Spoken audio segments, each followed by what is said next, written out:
Good morning dear. आज हम लोग शुरू करते हैं एक बहुत ही इम्पोर्टेंट टॉपिक क्लाइमेटोलॉजी का, एटमॉस्फेरिक एयर प्रेशर, वायुमंडलीय वायुदाब। वायुमंडलीय वायुदाब के बारे में आज हम लोग डिस्कस करेंगे। तो सबसे पहले हम इसकी डेफिनेशन को समझते हैं, फिर इसके बाद कौन कौन से फैक्टर जो है इससे इन्फ्लुएंस करते हैं उसके बारे में हम जानेंगे। तो वायुमंडलीय वायुदाब क्या है? हमारा वायुमंडल कई पदार्थों या एलिमेंट्स से मिलकर बना हुआ है, जिसमें gases, water vapour, dust particles हैं। उन सभी पदार्थों का अपना भार है। उसी भार को हम एटमॉस्फेरिक एयर प्रेशर कहते हैं, अर्थात हमारे वायुमंडल का जो पृथ्वी पर भार है उसी को हम बोलते हैं एटमॉस्फेरिक एयर प्रेशर। हमारे ऊपर, आपके ऊपर, सभी जगह पर एटमॉस्फेरिक एयर प्रेशर प्रेजेंट रहता है। तो वायुमंडलीय वायुभार, यह सबसे ज़्यादा एयर प्रेशर सबसे अधिक सी लेवल पर होता है और यहाँ पर यह 1030.25 मिलीबार होता है और 1 मिलीबार में लगभग 1 ग्राम होता है। तो अर्थात 1 वर्ग सेंटीमीटर सरफेस पर, सतह पर 1013 मिलीबार एयर प्रेशर होता है, अर्थात 1 किलोग्राम से ज़्यादा होता है। तो इस तरह से इसे हम मिलीबार में प्रदर्शित करते हैं, अक्सर मिलीबार में लिखा जाता है और इसके समय और स्थान के अनुसार यह बदलता रहता है। एटमॉस्फेरिक एयर प्रेशर किसी स्थान और किसी समय पर ये चेंज होता रहता है। और कौन कौन से फैक्टर्स हैं, कौन कौन से कारक हैं जो एटमॉस्फेरिक एयर प्रेशर को प्रभावित करते हैं, वायुमंडलीय वायुदाब को प्रभावित करते हैं। तो सबसे पहले हम एल्टीट्यूड की बात करते हैं, ऊंचाई की। जैसे जैसे हम सी लेवल से, सतह पर अभी बताया कि सी लेवल पर सबसे ज़्यादा होगा। जैसे जैसे हम सी लेवल से वायुमंडल की तरफ जाएंगे, एटमॉस्फेयर में जाएंगे, वैसे वैसे ये ऊंचाई के साथ एयर प्रेशर कम होने लगता है। इस कुछ इस तरह से इसे हम समझते हैं, जैसे ये यहाँ से इतनी ऊंचाई पर, फिर यहाँ से इतनी इसकी ऊंचाई और यहाँ से इतनी ऊंचाई। क्योंकि यहाँ पर जो इसको हम कुछ अगर ये मान लेते हैं, इसे बी और इसे सी, तो जो सी लेवल है, तो सी लेवल अर्थात ए पॉइंट पर आपका एटमॉस्फेयर सबसे ज़्यादा गहरा है, तो इसलिए यहाँ पर एयर प्रेशर ज़्यादा हो रहा है। इससे जब अगले बी में हम आते हैं तो कंपैरेटिवली यहाँ पर कम गहरा एटमॉस्फेयर हो जा रहा है और यहाँ पर इसकी तुलना में कम एयर प्रेशर होगा। जब हम सी लेवल पे आते हैं तो यहाँ पर इन दोनों की तुलना में कम गहरा एटमॉस्फेयर हमारा है, तो इस वजह से यहाँ पर एयर प्रेशर और कम हो जाएगा। लेकिन यहाँ पर वो सारी चीज़ें पाई जाएंगी तीनों में,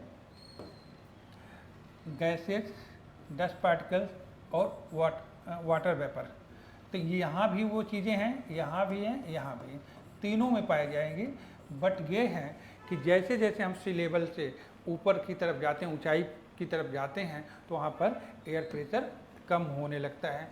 तो इसी कारण से हम जब किसी पर्वतीय क्षेत्र पर जाते हैं या माउंट एवरेस्ट पर चढ़ना होता है, हम जाते हैं, तो वहाँ पर आप ऑक्सीजन, एक्स्ट्रा ऑक्सीजन आपको लेना पड़ता है, क्योंकि ऊंचाई के साथ ऑक्सीजन की मात्रा में कमी आने लगती है। और जब हमें ऊंचाई के साथ क्या है कि जो हमारी नाक से, नोज से ब्लड आता है या कान से ब्लड आता है, घुटने में पेन शुरू हो जाता है, तो इसका मेन कारण यह है कि ऊंचाई के साथ एयर प्रेशर में या वायुदाब में कमी आती, इसलिए ऐसा होता है। अब इसके बाद हम लोग बात करेंगे टेम्परेचर। हाँ, टेम्परेचर इन्फ्लुएंस करता है, हाँ करेगा, क्योंकि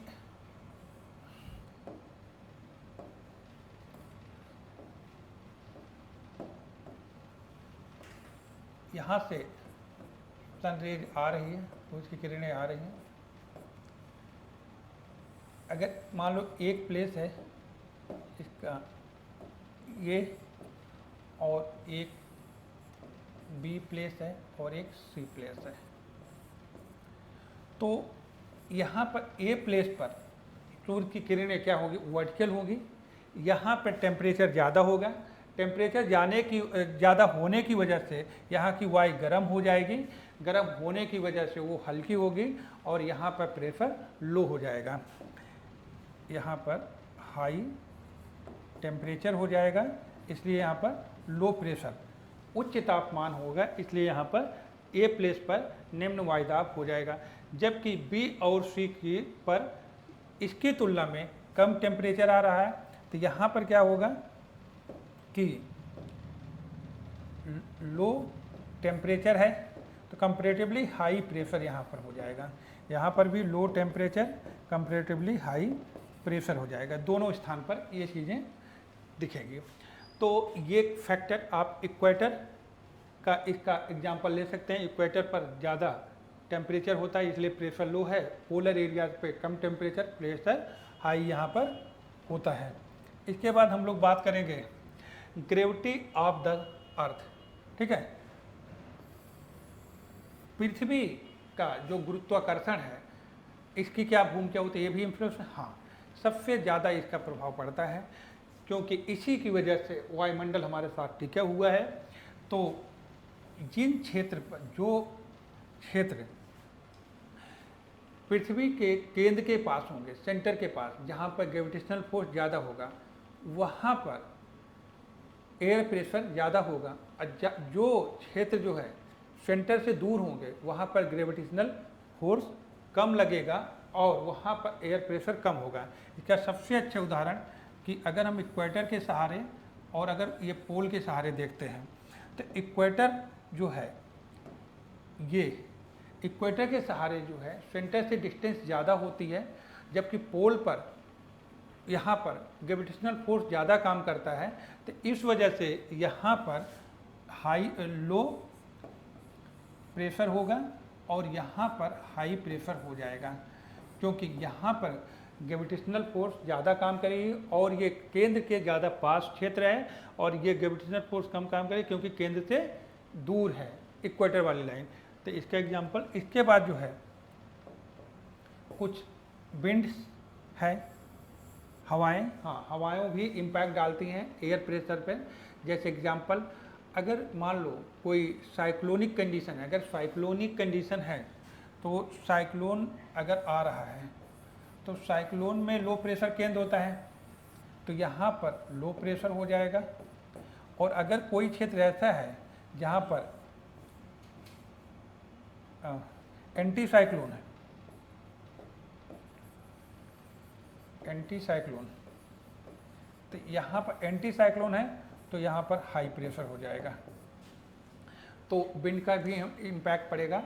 स्टॉर्म जो है, यहाँ पर तूफान जो चल रहे हैं, इन सब का प्रभाव पड़ता है। ये सारे जो है प्राकृतिक कारक हैं जो हमारे एयर प्रेशर, हमारे वायु दाब को प्रभावित करते हैं। इसके अलावा कुछ मानवीय एक्टिविटीज़ है, कुछ मानवीय कारक हैं जो वायु दाब को प्रभावित करते हैं। तो वो मानवीय एक्टिविटीज़ में हम देखते हैं, जैसे डस्ट पार्टिकल्स इंक्रीज हो रही है। हाँ, वायुमंडल में जो हम मानवीय एक्टिविटीज़ करते हैं, इसके माध्यम से मतलब हमारे एटमॉस्फेयर में, हमारे वायुमंडल में डस्ट पार्टिकल्स बढ़ रहा है, चाहे वो ट्रांसपोर्टेशन के माध्यम से, चाहे इंडस्ट्रियल एक्टिविटीज़ हम कर रहे हैं, चाहे मानवीय एक्टिविटीज माइनिंग वगैरह करें, इन सब के माध्यम से क्या हो रहा है, वायुमंडल में डस्ट पार्टिकल्स बढ़ रहा है। इसकी वजह से यहाँ पर, जहाँ पर डस्ट पार्टिकल्स ज़्यादा होगा वहाँ पर हाई प्रेशर हो जाएगा। और नेक्स्ट जो है वाटर वेपर, हाँ, इसका भी इम्पैक्ट पड़ रहा है, क्योंकि जैसे जैसे ग्लोबल वार्मिंग हो गया, टेम्परेचर बढ़ेगा, तो चाहे वो ओशन हो, सी, डैम, रिवर,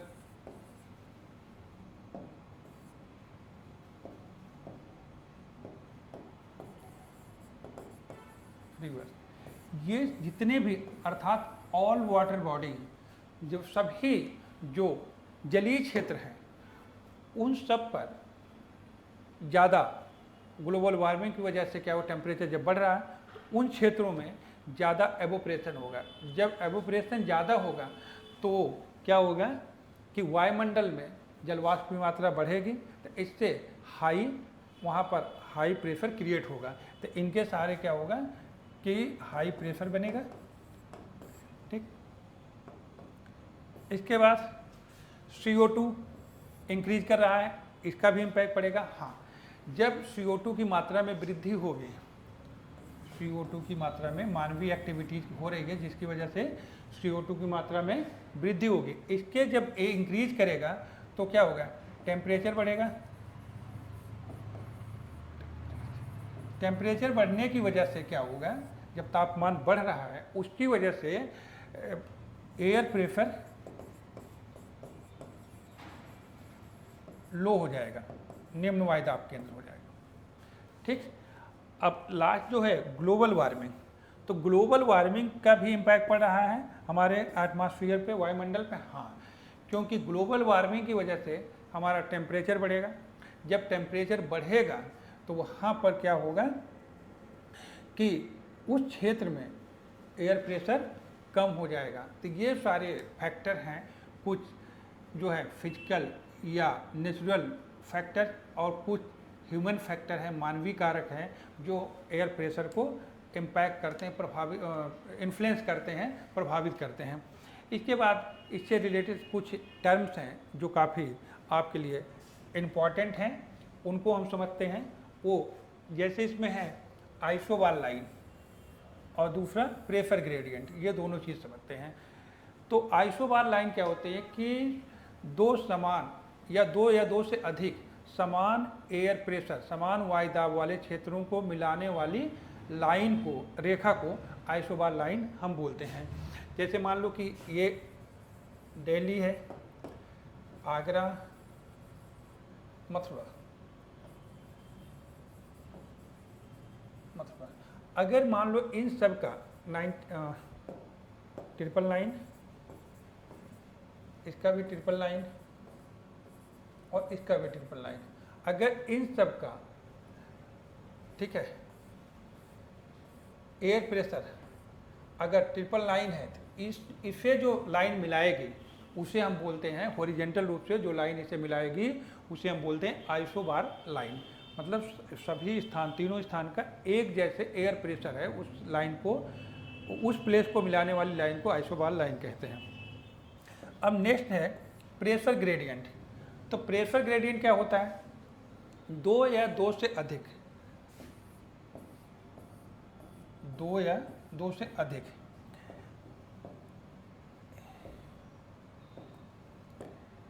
ठीक, ये मान लो